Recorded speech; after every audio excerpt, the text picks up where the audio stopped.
කොහොමද යාළුවනේ ඔයාලට අද ඔන්න පොඩි වීඩියෝ එකක් කරන් ආවා. පොඩි කියන්නේ මේක ටිකක් දිග වීඩියෝ එකක්.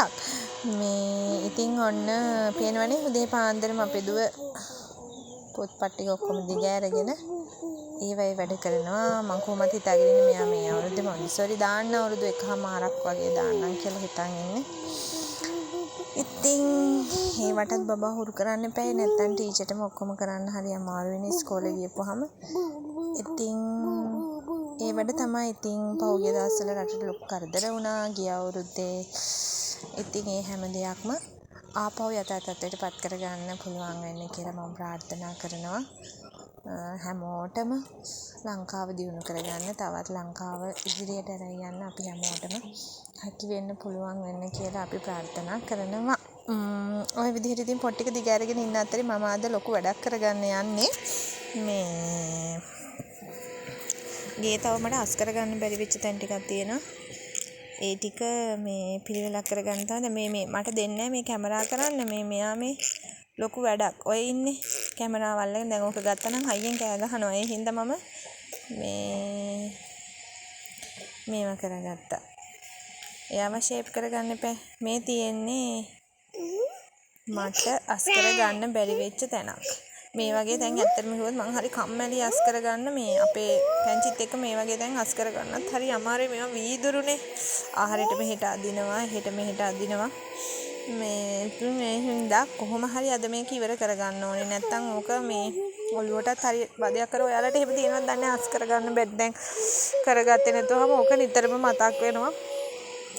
එහෙම දේවල් තියෙනවද දන්නේ නැහැ. ඉතින් මේ ගණන් ගන්න එපා. මෙයා කෑ ගහනවා. මේ මොනවත් කරන්න දෙන්නේ නැහැ. දැන් මෙයා මගෙත් එක්කම ඉන්නේ. ඉතින් ඒ හින්දා බලන්නකො පරිසරයේත් අද හරියම අමුතුයි. මේ අවුව එහෙම නෑ තාම. දැන් දවස් 2ක් විතර අවුව වැටුණා. දැන් ආයෙම නෑ මේ පොදක් ගිහිල්ලා. මේ ආයෙම මේ අඳුරු වෙලා තියෙන්නේ. පින්නත් වැඩි මේ දවස්වල වැස්ස ගතියක් ටිකක් තියෙනවා. මේ ඔය විදිහට තමයි ඉතින් පරිසරය නම් තියෙන්නේ. දැන් මේ කාලගුණය ඉතින් කියන්න බෑ. නැත්තම් වෙනද ජනවාරි වලට හරි සීතලයි පායනවා. සීතල නම් තියෙනවා හොඳට පායනවනේ. මේ අපිට නම් වතුරත් අඩු වෙනවා මේ වැස්සට. මේ පායනකොට වැස්සට නෙමෙයි පටන් ගමු. ඉස්සෙල්ලාම අපි කබඩ් එකේ බඩු ඔක්කොම එළියට ගන්න ඕනේ. මම ඔක්කොම ගන්න නැහැ එකවර. මොකද වීදුරු බඩුනේ තියෙන්නේ අපේ පැංචිත් එක ටිකක් කරගන්න මේක අමාරුයි.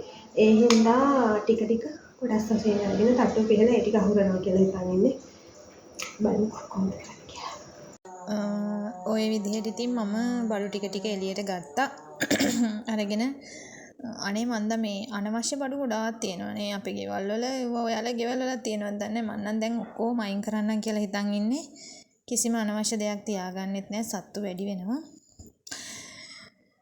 ඒ හින්දා ඔන්න ඔය විදිහට මම ටික ටික දැන් අස් කරගන්න යන්නේ. මම මේ වගේ වැඩ කරන්න කම්මැලි වෙනකොට හොඳ මොටිවේෂනල් වීඩියෝ එකක් අහනවා. එහෙම නැත්නම් වීඩියෝ එකක් බල වැඩ කරනවා. ඒවා තමයි ගොඩක් වෙලාවට මම මේ වගේ වැඩ කරනකොට කරන්නේ. මොකද පරේසමේ වැඩ කරන්න ඕනේ. අපේ පැංචි ඇවිල්ලා මේවා ඇදලා කරලා දැම්මොත් එහෙම ඒක එච්චර හොඳ දෙයක් නෙමෙයිනේ. මේ වීදුරුත් එක්ක තනියම වැඩ කරගන්න අම්මා කෙනෙක් නම් ඔයාලා දන්නවා ඇති කොහොමද මේ වැඩ ටික කරගන්නේ කියලා. දවසේම වැඩ ටික ඔය හිටියට එකපාරට මොනවා කරගයිද කියන්න දන්නේ නැහැ. ඉතින් ඒ හින්දා මේ බොහොම පරිස්සමෙන් තමයි ඔයාලත් වැඩ කරගන්න ඕනේ. ඉතින් අපි ජීවත් වෙනවනේ නේද? අපිට ජීවත් වෙනකොට සමහර වෙලාවල් වලදී අපි අකමැති දේවල් කරන්න වෙනවා. අකමැති මිනිස්සු එක්ක ජීවත් වෙන්න වෙනවා. ඉතින් එහෙම වුණාම හිත රිදීම් වෙනවා. එතකොට හිත කලකිරීම ඇති වෙනවා. ඉතින් ඒ වගේ තැන්වලදී මම කරන්නේ කාගේ හරි හොඳ channel එකක් අරගෙන හොඳට වීඩියෝ එකක් දාගෙන මේ විදිහට වැඩක් කරන එක. එතකොට අර ස්ට්‍රෙස් ගතිය ටිකක් අඩු වෙනවා. ඔව් බලන්න ඇතුලේ තියෙන දූවිලි ගොඩ මේක මාසයක් යන්න කලින් ආයෙත් මේ විදිහටම වෙනවා. ඉතින් නිතර අස් කරන්න ඕනේ නැත්තම් බඩු සවුත් වෙනවනේ. ඒ හින්දා ඉතින් මම කියන්න ගියේ මේ වගේ වැඩක් කරනකොට ඒකත් හොඳයි මනසට කියලා. නේද? ජීවිතේ ඉතින් එහෙම තමයි. හැමදාම මං කියනවා වගේ ඔය එකම අරමුණකට විතර යන්නේ ඒක ටික ටික වෙනස් වෙනවනේ නේද?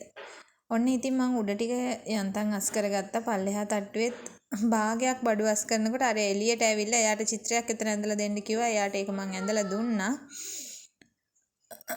දූවිලි බලන්නකෝ. පිඟන් කෝප්ප තියෙනවා සෑහෙන්න. කඩයක් දාන්න තරම් තියෙනවා. ඉතින් මේවත් ඉතින් ඕන වෙන වෙලාවල් තියෙනවනේ. මේවා ඉතින් ඇත්තටම අපි කඩෙන් ගත්ත දේවල් නෙමෙයි මේ හම්බ වෙච්ච දේවල්.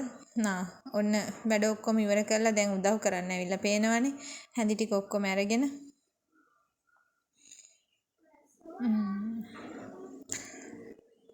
හරි පටන් ගමු වැඩ කරමු. මම තාසයි ගෙදර ලස්සනට තියාගන්න පිළිවෙලකට තියාගන්න. ඉතින් එහෙමයි කියලා මම අර බබාගේ එයාගේ නිදහස මම සීමා කරන්නේ දැන් පුංචි බබෙක් කියන මගේ බබාට අවුරුදු 3යි ඉන්නකොට මේ එයා හරියට දඟ කරනවානේ. එයා හරියට ඒවා අදිනවා කරනවා. ඉතින් ඒ හින්දා මම එහෙම එපා කියන්නේ මං කැමතියි ආ දවස් ලස්සනට සාර්ථකව ගෙවනවා නම්. ඉතින් ඒ හින්දා ඔන්න කතාවේ මං ඒ වැඩ ටික ඔක්කොම ඉවර කරනකොට අපේ හස්බන්ඩ් ආවා. බබත් එක ටිකක් කෝලම් කරනවා බලන්නකෝ. බලන්න කෑම කාලා කට පියන්නේ නෑ බබා. මේක බලන්න. බලන්න. මං දානවා vlog එකට ඈ vlog එකට යන්නේ.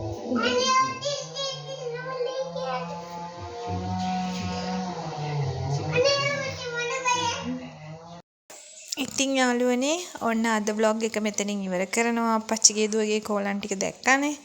එහෙනම් අලුත් වීඩියෝ එකකින් ලස්සන වීඩියෝ එකකින් මීට වැඩිය ලස්සන වීඩියෝ එකකින් හම්බ වෙනකම් ඔයගොල්ලෝ හැමෝම පරිස්සමෙන් ඉන්න. thank you බලනවට.